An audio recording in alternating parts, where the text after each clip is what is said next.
bem-vindos a mais um vídeo do meu canal. Eu sou Gisele Costa e estou amando estar aqui com vocês, batendo esse papo legal todas as semanas, todos os domingos. E eu espero que vocês também estejam gostando. Então sintam-se em casa. E hoje a gente vai bater um papo muito legal sobre ISTs, só que de origens virais. Outra doença extremamente importante, na verdade não outras doenças extremamente importantes são as hepatites. O que é isso, Gisele? Acredito que vocês já devem ter ouvido falar.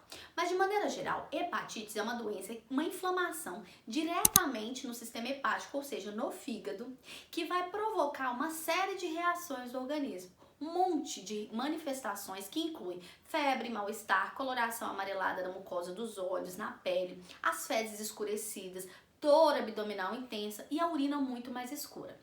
Essa inflamação do fígado ela é provocada pelo vírus da hepatite, que tem suas subcategorias e que vão ter manifestações diferentes e, mais do que isso, impactos diferentes no organismo do indivíduo. Por exemplo, nós temos hoje 5 tipos de hepatite: A, B, C, D e E. Em específico, eu digo que a hepatite A e hepatite E são hepatites provocadas por falta de saneamento básico. Isso se dá porque elas são transmitidas de maneira oral e fecal. Como assim? Ela é transmitida através de alimentos contaminados, através de contato com fezes, através de falta de saneamento básico, rede de esgoto, que era a realidade de muitas pessoas, até hoje é. Mas hoje nós temos um programa, né? Hoje nós temos um sistema de saúde muito importante, muito efetivo, inclusive, e principalmente nós temos hoje um aporte muito grande, né, na questão sanitária. E justamente pelo risco dessas infecções que assolaram e que prejudicaram muito a saúde das pessoas antigamente, é que instituiu o saneamento básico, o tratamento de água, a rede de esgoto, reduziram drasticamente a infecção por hepatite A e hepatite E. Inclusive, hepatite A, nós temos uma prevenção chamada prevenção primária, que é a vacina contra a hepatite A que todas as crianças com 1 ano e 3 meses recebem conforme o calendário básico de vacinação. É mais uma conquista e mais uma medida de proteção. Mas quando a gente fala da hepatite B e C, a gente está falando de uma hepatite importante, que tem vias de transmissão muito semelhantes às da via de HIV, que é o compartilhamento de agulhas contaminadas, transfusão sanguínea e também pelo sexo desprotegido, pelo acidente de trabalho e também pelo cartão de vacinas que não está atualizado. Gente, hepatite B e hepatite C são infecções importantes que requerem atenção e que o centro de referência que assistencia os pacientes com HIV também estão voltados para esse tipo de assistência de pacientes com infecções por hepatite B e hepatite C. Tem medicações retrovirais também que vai impedir a replicação desse vírus, que vai impedir que ele venha a comprometer ainda mais a função hepática. Mas mais do que isso, é muito importante que a gente tenha em mente 2 coisas básicas que é pra gente evitar. Primeiro, que é o uso do preservativo, né? O cuidado aí na atividade sexual. O uso do preservativo é indispensável em todas as relações. Segundo, mais especificamente, é manter o cartão de vacinas atualizado. Todo indivíduo, independente da idade, tem que ter as 3 doses de vacina contra hepatite B no cartão de vacinas.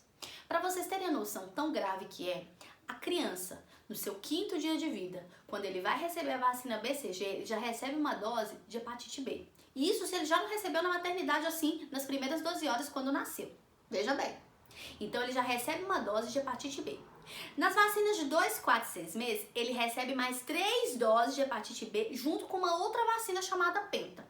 E se o indivíduo perdeu o cartão e não tem registro nenhum, já está adulto, não tem cartão, não tem como comprovar, nós vamos e podemos e devemos inclusive fazer 3 doses de hepatite B. Vacina única, que é introduzida no músculo, né, aqui no braço, a 1 ml da vacina, como eu tinha explicado para vocês, e assim a gente consegue conferir imunidade. Uma vez que a vacina da hepatite B tem uma especificidade próxima a 100%. Então, nós temos um bom aporte nas mãos para evitar, então, a infecção pelo vírus da hepatite B. São medidas importantes, inclusive devem ser tomadas, devem ter consciências, por quê? O vírus hepatite B, além de comprometer a função hepática, ele provoca outros problemas de saúde, provoca outras inflamações e, mais uma vez, deixa o sistema imunológico muito fragilizado. Então é importantíssimo que a gente tenha consciência e venha tratar. Quanto à hepatite C, a manifestação, a forma de contágio é muito semelhante, assim como o tratamento. Só que a ressalva é, contra a hepatite C, nós ainda não temos vacina. Porém, as medidas preventivas demonstram uma eficácia absurda para a taxa de infecção. Então, de todas as formas, a gente deve se prevenir contra a hepatite C, utilizando, todas as medidas de cuidado, mas nós também prevenimos a hepatite C tomando a vacina contra a hepatite B, que é uma maneira da gente blindar o nosso organismo e não deixar com que o vírus se instale e venha então provocar a infecção hepática e todos os outros problemas de saúde que vão ser desencadeados aí após a infecção por esse vírus. Outro ponto muito importante é que muitos indivíduos não fazem nem ideia que está portando o vírus da hepatite B e hepatite C. E esse vírus, ele pode ser silencioso por muito tempo. A gente não faz nem ideia que está portando o vírus, porque ele não está apresentando sintomas nenhum. E, em consequência de todo esse processo silencioso, futuramente o paciente, mesmo sem saber, pode desenvolver a cirrose hepática e também o câncer hepático desencadeado pelo vírus. Por isso, é muito importante, mais uma vez, a Unidade Básica de Saúde está à sua disposição para que você faça os testes rápidos. Para todos os meus pacientes, eu recomendo que os testes rápidos sejam feitos pelo menos uma vez a cada ano, ou de 6 em 6 meses, conforme for a sua atividade sexual e multiplicidade de parceiros. Sem preconceito algum, eu quero deixar claro a importância da gente fazer esse rastreio da detecção precoce, independentemente de orientação ou preferência sexual. É importante que você se cuide, é importante que você detecte o quanto antes qualquer presença de invasor no seu organismo e possa se tratar. E existe aí um grande questionamento: Gisele, eu preciso fazer? Quem precisa, quem não precisa?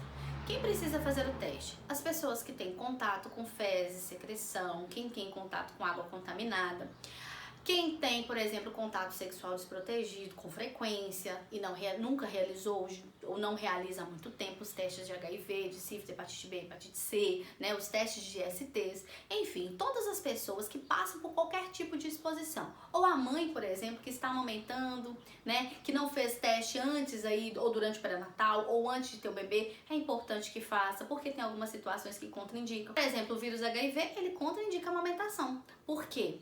A gente está falando de infecções diretamente nas células de defesa. E a amamentação é uma via direta de transmissão de células de defesa para o bebê. Não é só alimentar o bebê, a mãe transmite imunidade, transmite proteção para sua criança através do leite materno. E uma vez que a paciente é portadora do vírus HIV ou também do vírus da hepatite B e da hepatite C, ela infelizmente é contraindicada fazer esse ato de amamentar, porque infelizmente ela tem um vírus que ataca e afeta diretamente as células de defesa dela, e por isso ela pode correr o risco de fazer uma transmissão indireta para o seu bebê através do leite materno. Por isso são situações importantes a serem levadas em consideração, importantes que todo mundo saiba e que requer muita, mas muita atenção. Por isso, pessoal, não deixe de fazer o exame sempre que for necessário, sempre que for rotineiro, uma vez ao ano, de 6 em 6 meses, não interessa. Faça, porque é proteção para você e para o outro também. E por fim, o vírus da hepatite D necessita especificamente do indivíduo estar contaminado com o vírus da hepatite B. Parece confuso, mas eu vou explicar. Ele necessita da presença do vírus B para que ele possa, então, dar entrada no organismo e se manifestar enquanto doença. Porém, o que eu volto a repetir aqui, nós temos uma maneira de prevenir 2 tipos de hepatite, que é com a vacinação. Uma vez que o indivíduo está devidamente imunizado e toma suas medidas de prevenção para evitar o contágio pelo vírus da hepatite B, automaticamente ele também está se prevenindo contra a hepatite D, que realmente é menos frequente, que claro é pouco falado, mas que também tem um impacto tanto quanto importante quanto a hepatite B. Por isso, a vacinação e as medidas de prevenção cabem em qualquer uma das categorias de hepatite. E principalmente, sabendo que um pode estar ligado independentemente do outro, a gente tem ainda um cuidado maior. E agora a gente vai falar sobre uma infecção também viral, de via sexual e de extrema importância, que é o vírus HPV. Vírus do papiloma vírus humano, que afeta diretamente a região íntima e a região oral também das pessoas que praticam atividade sexual desprotegida, mais uma vez, e que principalmente não tem o esquema de vacinação básico. Você sabia que o vírus do HPV, ele pode ser transmitido tanto no sexo oral, tanto no sexo vaginal, tanto no sexo anal? E que uma das manifestações dele está entre o surgimento de verrugas na na região anal, na região vaginal, o surgimento de verrugas na região oral, até mesmo na garganta, incluindo lesões diretas do colo do útero. É um vírus importante, mas é um vírus que a gente consegue prevenir antes mesmo do primeiro contato sexual. Ele tem alto impacto na saúde pública porque alguns subtipos desse vírus, por exemplo, 16 e 18, são causadores de cerca de 95% do câncer de colo de útero. Portanto, ele consegue ser detectado no exame de prevenção que a mulher faz aí, ou anualmente ou a cada 3 anos, na unidade básica de saúde. Ele leva um tempo ainda incubado, pode levar um tempo para se manifestar no organismo, mas quando se manifesta, pode provocar lesões sérias, lesões que a gente conhece como lesões neoplásicas que vão desencadear aí o possível câncer de colo de útero. Por isso, a importância de se fazer o exame de prevenção para a detecção do HPV. Por outro ponto, na região externa dos órgãos genitais, há o surgimento das verrugas que podem ser muito simples, como podem ser muito acumuladas, podem ser complexas e devem ser estudadas. Todo município, todo centro de saúde tem um protocolo de referência. Uma vez que a minha paciente, após colher o exame de prevenção e chegar o resultado e houver presença de vírus de HPV no colo do útero, eu preciso direcionar ela para o centro de referência, tanto para acompanhamento quanto para a realização de outros exames, como exames de imagem e a biópsia também, para ver o nível de malignidade desse vírus. Já para as verrugas genitais, que podem acometer tanto homens quanto mulheres, existem também tratamentos muito efetivos para fazer a retirada, ou seja, para tirar totalmente essas verrugas da região genital. O que eu quero deixar claro para vocês aqui é que um dos protocolos mais efetivos e que principalmente tem grande impacto na redução de chegar até o ponto de lesão de colo de útero ou de surgimento de verrugas é a vacinação. Hoje, meninos e meninas recebem a vacina de HPV em 2 doses. As meninas recebem a primeira dose a partir dos 9 anos e 6 meses após a primeira dose recebem a segunda dose. Os meninos recebem a primeira dose a partir dos 11 anos e após 6 meses também a segunda dose. É o que a gente chama de prevenção primária. A intenção do Ministério da Saúde é justamente fazer uma blindagem, ou seja, uma proteção específica daquela criança antes dele ter o primeiro contato sexual. O que eu quero trazer para vocês, pessoal, é que, Gisele, todo vírus HPV é causador do câncer de verrugas? Não.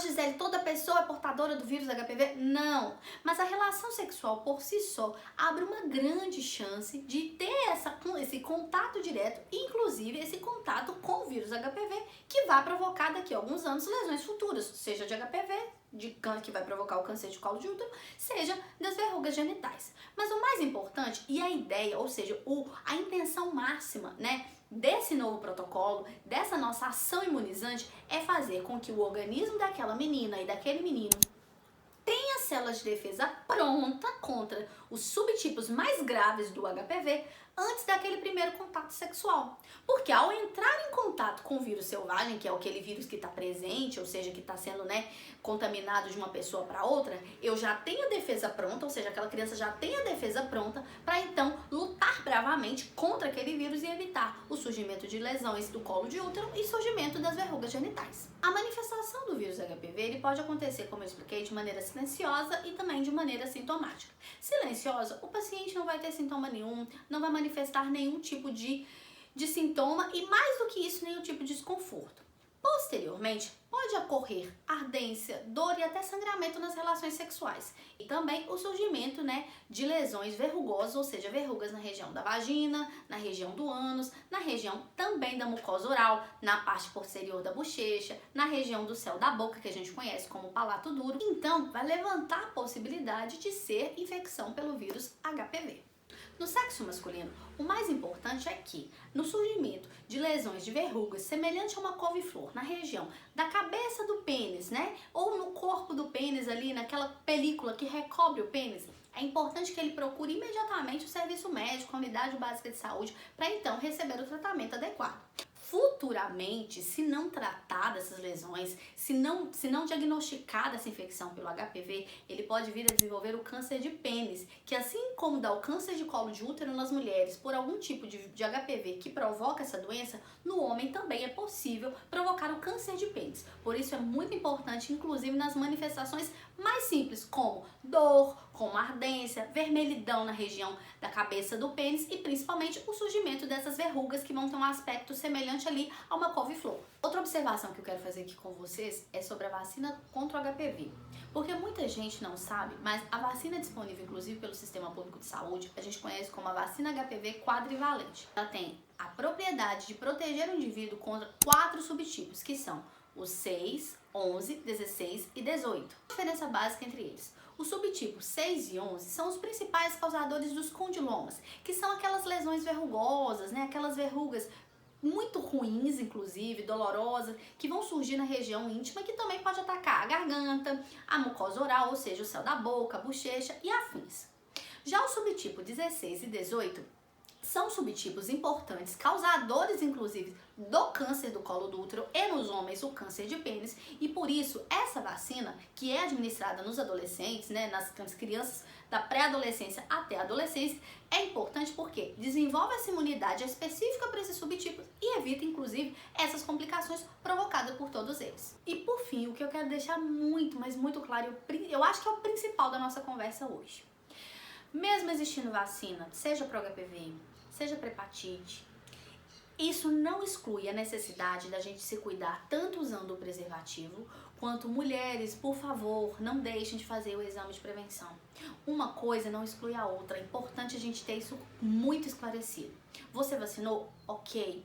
Você está vacinado contra a hepatite B, contra o HPV? Ok, tudo bem. Mas isso não exclui a necessidade de você, ou anualmente, ou a cada 3 anos, realizar o exame de prevenção, que é o Papa Nicolau. Fácil, rápido, indolor e, mais do que isso, gratuito, ao alcance das suas mãos, lá na Unidade Básica de Saúde. Assim como não exclui a nossa necessidade, enquanto profissional de saúde, de convidar você, usuário, de chamar você para realizar testes rápidos e principalmente para cuidar da sua saúde, conforme a gente deve fazer para prevenção e detecção precoce de doenças importantes e muito graves. Outra coisa, a vacinação contra o HPV só vai ser efetiva se o adolescente tomar as 2 doses. Gisele, eu tomei a primeira dose, mas já passou 6 meses e eu não tomei a segunda. Corre e toma, porque é importante você tomar a segunda dose para a imunidade completa. Gisele do céu, eu ainda não fiz 13 anos, eu posso tomar a vacina de HPV? Deve. Eu perdi a data, quando eu tinha 9 anos eu não tomei, ou quando eu fiz 11 anos acabou não esquecendo, não deu para tomar. Você está em tempo, vacine-se já. É importante e principalmente tome as 2 doses. O esquema completo confere a imunidade adequada que o seu organismo precisa. E por fim, pessoal, nunca deixe de usar o preservativo. Ele é a nossa garantia máxima de proteção de barreira. A gente não conhece, a gente não sabe quem tem e quem não tem tipos virais que provocam infecções sexuais importantes e muito graves. Por isso, usem sempre o preservativo. Pessoal, muito obrigada. Eu espero que vocês tenham gostado. Eu amei bater esse papo legal aqui com vocês. O assunto é sério, requer atenção, mas principalmente tem tratamento, tem acompanhamento, a detecção, o acolhimento e principalmente o acesso é igualitário, ele é universal, está ao alcance das suas mãos. Então não deixe de fazer. Gisele, nunca fiz os testes rápidos. Gisele, nunca fiz exame de prevenção. Corre e faça, amiga. Vamos lá, vamos marcar, vamos fazer, porque é importantíssimo. É isso então, um beijo, muito obrigada pelo carinho de vocês. Não se esqueçam de se inscrever no canal, se inscrevam no canal. Não se esqueçam de deixar seu like, recomende esse vídeo para outras pessoas, porque informação de qualidade a gente tem que compartilhar. Ative o sininho para você receber as notificações de novos vídeos que vão surgir aqui no canal e até a próxima. Um grande beijo.